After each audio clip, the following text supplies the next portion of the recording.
ఇంట ఈ పండగే జరగాలి, ఈ నిలయం కలకాలం శ్రీ నిలయమై నిలవాలి.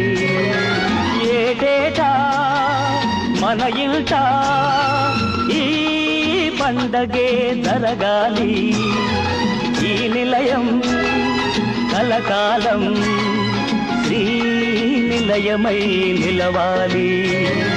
వెలుతురైనా చీకటైనా విడిపోదు ఈ అనుబంధం, ఆనాటి హృదయాల ఆనంద గీతం ఇదేలే ఇదే.